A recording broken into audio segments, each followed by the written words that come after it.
നോക്കൂ, വി.ഡി. സതീശന്റെ പത്രസമ്മേളനത്തെക്കുറിച്ച് മാതൃഭൂമി വളരെ ഗഹനമായിട്ട് ഇവിടെ ചർച്ച ചെയ്തു. അദ്ദേഹം പറഞ്ഞ വാക്ക് അദ്ദേഹം പാലിക്കുമോ എന്നറിയണമെങ്കിൽ നമുക്ക് ഏതാണ്ട് ഒരു 5 മാസം കാത്തിരിക്കണം. ഞാൻ ഒരു കാര്യം ഉറപ്പിച്ച് പറയാം. പണ്ട് CM സ്റ്റീഫൻ കേരളത്തിൽ ഇതിനേക്കാൾ വലിയൊരു പ്രസ്താവന നടത്തി പിറ്റേന്ന് രാവിലെ അദ്ദേഹം എടുത്ത നിലപാട് എന്താണ് എന്ന് രാഷ്ട്രീയ കേരളത്തിൻ്റെ മുമ്പിലുണ്ട്. ഇതേ സതീശൻ, നിങ്ങൾ ഓർക്കുന്നുണ്ടോ, കുറച്ച് മാസങ്ങൾക്ക് മുമ്പ് പിറ്റേ ദിവസം ഞാനൊരു ബോംബ് പൊട്ടിക്കുമെന്ന് ഇങ്ങനെ 3 പ്രാവശ്യം വീശി അദ്ദേഹം ഒരു വെല്ലുവിളി പത്രമാധ്യമങ്ങളുടെ മുമ്പിൽ നടത്തിയിരുന്നു. അതിന് പിന്നീട് എന്തുണ്ടായി എന്ന് നമുക്കറിയാം. പക്ഷേ ഞാൻ അതൊന്നുമല്ല ചർച്ച ചെയ്യുന്നത്. ഒരുപാട് രാഷ്ട്രീയ ഉദാഹരണങ്ങൾ നമ്മുടെ മുമ്പിലുണ്ട്. നോക്കൂ, കോൺഗ്രസ് ഇങ്ങനെ ചുണ്ടിനും കപ്പിനും ഇടയ്ക്ക് ഞങ്ങൾ എത്തിയെന്ന് വീമ്പ് പറഞ്ഞ തെരഞ്ഞെടുപ്പായിരുന്നു ഹരിയാനയിലെ തെരഞ്ഞെടുപ്പ്.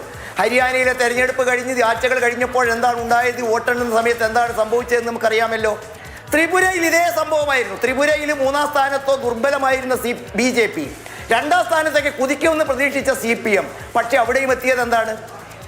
മഹാരാഷ്ട്രയിലെ തെരഞ്ഞെടുപ്പിലും സമാനമായിരുന്നില്ലേ? ഞാൻ അതൊന്നും ഉദാഹരിക്കുന്നത് ഇത് മാത്രമല്ല.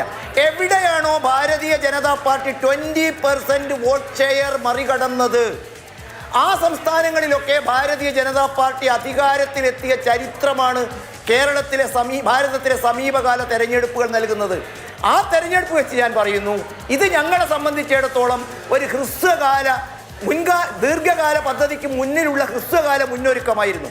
ആ ഹ്രസ്വകാല മുന്നൊരുക്കത്തിൽ അമിതാത്മവിശ്വാസം ഞങ്ങൾക്ക് നൽകുന്നത് ആ ടാർഗറ്റ് BJP അക്വയർ ചെയ്തിരിക്കുന്നു.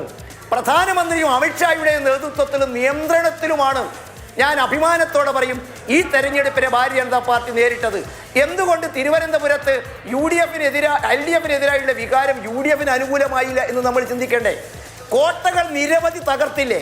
കോഴിക്കോട്ട് പോലും നൗഷാദ് അലിക്കറിയാം, അവരുടെ മേയർ സ്ഥാനാർത്ഥിയായിരുന്ന ആളുകളെ പോലും തോൽപ്പിച്ച സ്ഥലത്ത് BJP ആണുള്ളത്. നിരവധി വർഷമായി ഇടതുപക്ഷം കൈവശം വെച്ചു പോരുന്ന മണ്ഡലങ്ങളിൽ വിജയിച്ചതും സീറ്റുകൾ പിടിച്ചെടുത്തതും BJP ആണ്. എന്തിനേറെ പറയണം, വയനാട്, കോട്ടയം പോലുള്ള ജില്ലകളിലെ ന്യൂനപക്ഷ മേഖലകൾ നിങ്ങളെടുത്ത് പരിശോധിച്ചാൽ എന്തായാലും ഈ ദിവസം നമ്മൾ കാത്തിരുന്ന ഏറ്റവും വലിയ പ്രതികരണം അത് മുഖ്യമന്ത്രി പിണറായി വിജയന്റെ പ്രതികരണമാണ്. അത് നമ്മുടെ മുന്നിലേക്ക് വരികയാണ്. തദ്ദേശ സ്വയംഭരണ തെരഞ്ഞെടുപ്പിൽ ഇടതുപക്ഷ ജനാധിപത്യ മുന്നണി പ്രതീക്ഷിച്ച ഫലമല്ല ഉണ്ടായത്.